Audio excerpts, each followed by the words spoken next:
कि यही आज की राजनीति है। पहले के राजनीति में आज की राजनीति में यही अंतर है। पहले के राजनीति में नीति और धर्म होता था, आज के राजनीति में नीति है। सोशल मीडिया की देन है, मीडिया की ही देन है कि निरहुआ निरहुआ हो गया और आज मीडिया को गलत साबित कर रहा है, गलत साबित कर रहे हैं मीडिया को जी। तो ये तो बहुत दुखद। चुनाव कितना फाइट कर रहे हैं, गांव में घूमना मुश्किल हो जाएगा इस बार। गांव में हम कह रहे हैं कि गांव में दिनेश को आ जाएंगे। धर्मेंद्र जी आजमगढ़ से लड़ रहे हैं और फिर धर्मेंद्र जी के सामने इतना इस बार बौना हो जाएंगे, छोटा हो जाएंगे कि अब आने वाला समय ही बताएगा। वही नारा दिए थे कि असली के पास। नमस्कार, मैं बंसराज और आप देख रहे हैं व्यक्ति भारत। मित्रों, पूर्वांचल ही नहीं पूरा प्रदेश यूपी और बिहार में एक अपने खिताब को हासिल करने वाले बिरहा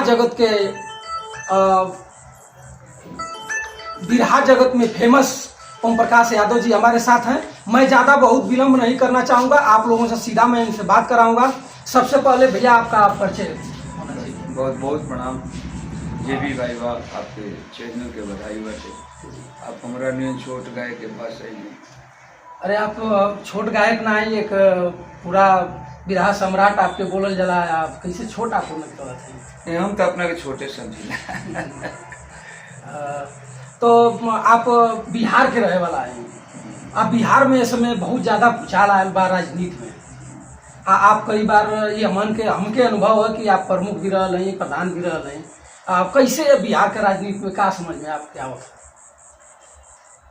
देखिए, बिहार के राजनीति नीतीश जी के हटने से कुछ जरूर पलटी मार दिए हैं, तो कुछ अभी तो लग रहा है, लेकिन हमको पूरा उम्मीद है कि सरकार बनेगी तेजस्वी की। यानी बिहार में तेजस्वी यादव की सरकार बन जाएगी। हाँ, जिसे वे लोग बीजेपी के लोग कह रहे हैं कि इस बार 400 से पार, और नीतीश जी को अपना डरा कर धमका करके कई जैसे हो उनको पलटी मारा दिया गया।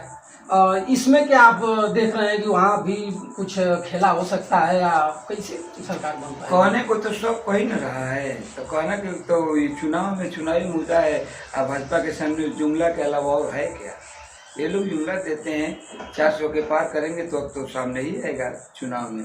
हम उत्तर प्रदेश में भी देख रहे हैं, बिहार में भी देख रहे हैं, तो अब तो सामने आएगा कि क्या हो रहा है। 400 पार जाते हैं कि कितना नीचे जाते हैं, ये तो सामने ही आने वाला है। कहने से क्या होता है, पब्लिक में क्या रोष है ये देखा जाता है जी। पब्लिक में इस बार रोष क्या है, उत्तर प्रदेश में भी और बिहार में भी, और खास तौर से नौजवानों में बेरोजगारी के लेके जो इतना मतलब नौजवानों में रोष है कि भाजपा की सरकार में कि कितने लड़के पढ़ करके और कितने लोग आत्महत्या कर रहे हैं। आप भी देखते होंगे, आपके चैनल वाले जी आप देखते ही होंगे, सुनते होंगे, रोज सुनते हैं, रोज न्यूज में आता है जी। आप ही के बिरहा जगत में एक दिनेश लाल निरहुआ का नाम आता है और इस समय आजमगढ़ के सांसद हैं, और वो एक बाइट हम ही लोग के मित्र के साथ वो बाइट दिए हैं कि रोजगार तो मोदी जी बहुत दे रहे हैं और आप लोग बच्चा ज़्यादा पैदा करेंगे तो रोजगार कहाँ से मिलेगा? क्या इस पर आप कुछ कहना चाहेंगे? वहाँ जाएंगे, धर्मेंद्र जी आजमगढ़ से लड़ रहे हैं और फिर धर्मेंद्र जी के सामने इतना इस बार बौना हो जाएंगे, छोटा हो जाएंगे कि अब आने वाला समय ही बताएगा। वही नारा दिए थे कि असली है देश के, बाकी अखिलेश के जी। वही ना नारा दिए थे दिनेश से ना जी। तो इसका मतलब यादव में भी वो बंटवारा कर दिए। वो तो आज भी वहाँ दावा कर रहे हैं कि इस बार भी मैं चुनाव फाइट करके जाऊंगा। तब तो अब सामने आएगा, देखेंगे कि चुनाव कितना फाइट कर रहे हैं। गांव में घूमना मुश्किल हो जाएगा इस बार। गांव में हम कह रहे हैं कि गांव में दिनेश को घूमना मुश्किल हो जाएगा। अच्छा, आप लोगों से मुलाकात होती होगी और आप लोग समझाते नहीं है कि सब? क्यों समझाएंगे भाई, उनका अलग काम है, हम लोगों का अलग काम है। उनकी मानसिकता अलग है, हम लोगों की मानसिकता अलग है। हम लोग समझवादी हैं, समझवादी विचारधारा के हैं। समाजवादी से तो वो भी गए हैं, उनको भी कोई खिताब उताब मिला था, अखिलेश यादव जी ने दिया यश था। भारती दिए थे, यश भारती दिए थे। ये अखिलेश जी दिए थे, यश भारती। उस समय तो बीजेपी इनके साथ थी नहीं, अब बीजेपी के साथ होकर के और बोल रहे हैं अलट-पट एकदम। देखिए यही आज की राजनीति है। पहले के राजनीति में आज की राजनीति में यही अंतर है।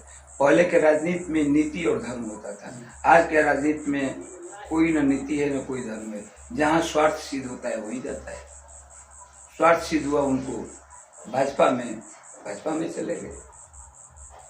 तो मित्रों, हमारे साथ ओम प्रकाश यादव जी थे और आपने सुना कि निरहुआ जो भी कुछ कर रहा है स्वार्थ में कर रहा है, बस। और स्वार्थ में होकर बीजेपी के साथ जुमला जो भी बोल रहा है बोलेगा और बोलता रहेगा। और आज के डेट में जो भी एक उस बाइट में भी कहे हैं कि यूट्यूबरों को कहे हैं कि झुनझुना लेकर के तुम लोग चले आते हो, झुनझुना का अपमान किए हैं, इसी झुनझुना से आज वो सांसद हुए हैं। उस पर कुछ आप कहें।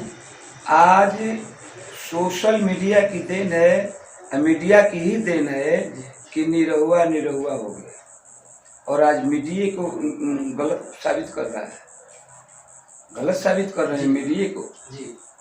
तो ये तो बहुत दुखद पक्ष है। दुखद पक्ष है। बताइए, निरहुआ के लोग सीनियर भी हैं, मानकर चलिए तो कहा जाए तो गुरु जी भी हैं लोग, और निरहुआ को इतना सद्बुद्धि ऊपर वाला नहीं दे पा रहा है कि ये जो माइक है माइक को झुनझुना कर रहा है। चलिए फिर